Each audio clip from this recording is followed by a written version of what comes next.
Assalamualaikum warahmatullahi wabarakatuh.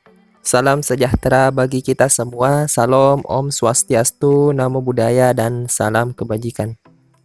Nah, pada kesempatan kali ini kita akan membahas materi fisika tentang kecepatan dan kelajuan rata-rata.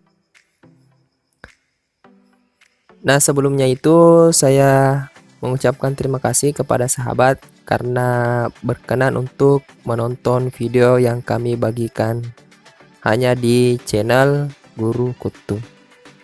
Oke, pada pertemuan kali ini adapun tujuan yang akan kita capai setelah mempelajari kecepatan dan kelajuan rata-rata, itu nantinya kita diharapkan mampu menentukan nilai kecepatan dan kelajuan rata-rata dari suatu benda yang sedang bergerak. Kemudian nanti juga kita diharapkan mampu membedakan keduanya. Oke, kita masuk di materi yang pertama, itu tentang kecepatan rata-rata. Jadi kecepatan rata-rata di sini berkaitan dengan yang namanya perpindahan. Nah, untuk mengetahui kenapa mesti ada yang namanya kecepatan rata-rata, tentunya ada keadaan yang susah kita menentukan kecepatan bendanya itu sebenarnya berapa. Ini saya kasih contoh, misalkan anggaplah ada sebuah benda yang bergerak ke depan lurus. Anggaplah dia mencapai titik. Kalau di sini saya kasih simbol titik A, di sini saya kasih simbol B. Ini anggaplah sudah dia posisinya sudah berada di sini. Namun sebelum menuju ke A ke B, dari A ke B itu kan melalui proses kecepatan. Misalnya pertamanya dia kecepatannya 3 meter per detik bergerak ke depan. Kemudian di posisi ini kecepatannya anggaplah mengalami perlambatan menjadi 1 meter per detik. Terus setelah mencapai posisi yang di sini, anggaplah kecepatannya meningkat menjadi 5 meter per detik. Dan setelah mencapai di titik B, kecepatannya menjadi 3 meter per detik. Nah, tentunya ketika ada benda yang bergerak dengan kecepatan yang berubah-ubah, kita akan susah menentukan kira-kira berapa sebenarnya kecepatan bendanya. Makanya dibutuhkan yang namanya kecepatan rata-rata. Nah, untuk memahaminya, saya kasih gambaran. Kita kasih pemisalan. Misalnya ketika benda bergerak menuju A ke B, anggaplah jauhnya itu adalah 40 meter. Kemudian waktu yang dibutuhkan dari A ke B itu adalah 10 detik. Nah, cara menentukan kecepatan rata-ratanya seperti video sebelumnya dalam menentukan kecepatan, kita harus mengerti dulu. Dalam 10 detik itu benda berpindah sejauh 40 meter. Nah, untuk kecepatannya kita harus pahami 1 detiknya itu dia berpindah sejauh berapa meter. Karena 10 detik berpindah 40 meter, berarti 1 detiknya benda berpindah sejauh 4 meter. Jadi kecepatan rata-rata benda yaitu sebesar 4 meter per detiknya. Oke, jadi kita lanjut. Jadi saya hapus dulu ini. Misalkan dalam kasus yang sama, anggaplah bendanya tetap bergerak dari titik A menuju ke titik B. Namun setelah mencapai titik B, bendanya bergerak balik. Dia balik, anggaplah menuju ke titik C. Antara B dengan C itu jauhnya itu 10 meter. Dan bendanya bergerak selama 5 detik.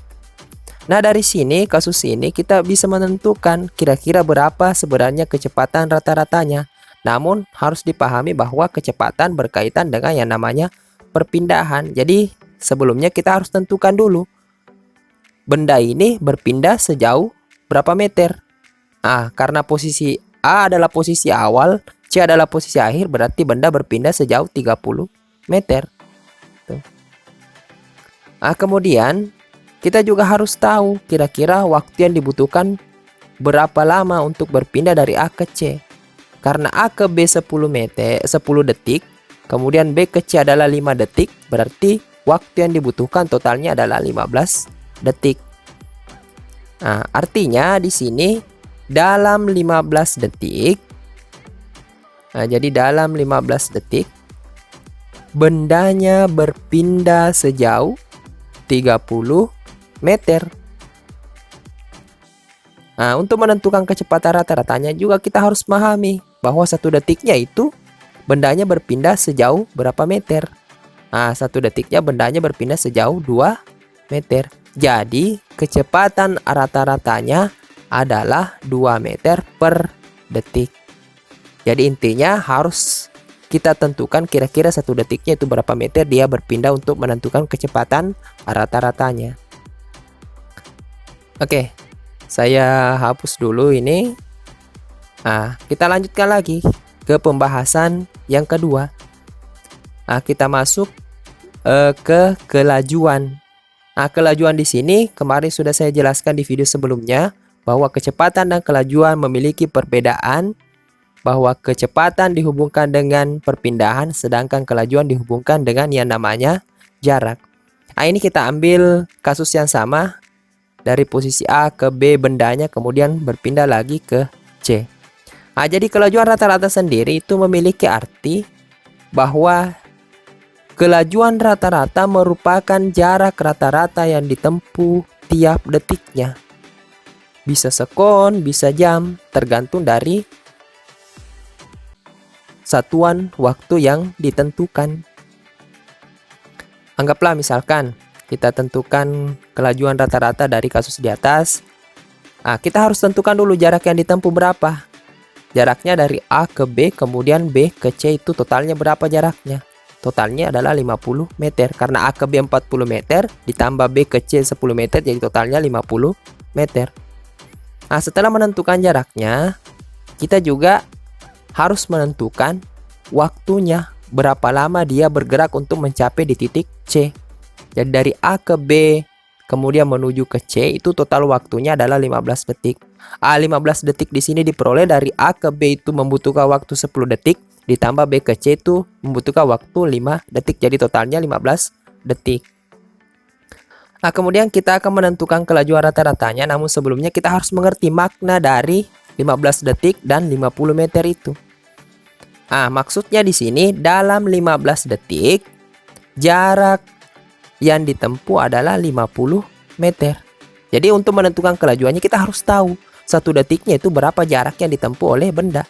Nah, 1 detiknya jarak yang ditempuh adalah 3/3 meter atau 3,33 meter jarak yang ditempuh.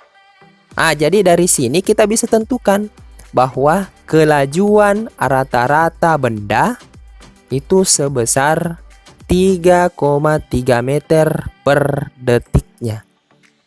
Jadi seperti itu. Jadi intinya di sini sahabat harus memahami bahwa kecepatan berkaitan dengan perpindahan posisi awal ke posisi akhir dan kelajuan sendiri itu dihubungkan dengan yang namanya jarak. Oke, saya kira cukup untuk pembahasan kali ini. Semoga apa yang kita pelajari pada saat ini berkah insyaallah, amin. Sekian, wassalamualaikum warahmatullahi wabarakatuh. Salam sejahtera bagi kita semua. Salam Om Swastiastu, Namo Buddhaya, dan salam kebajikan.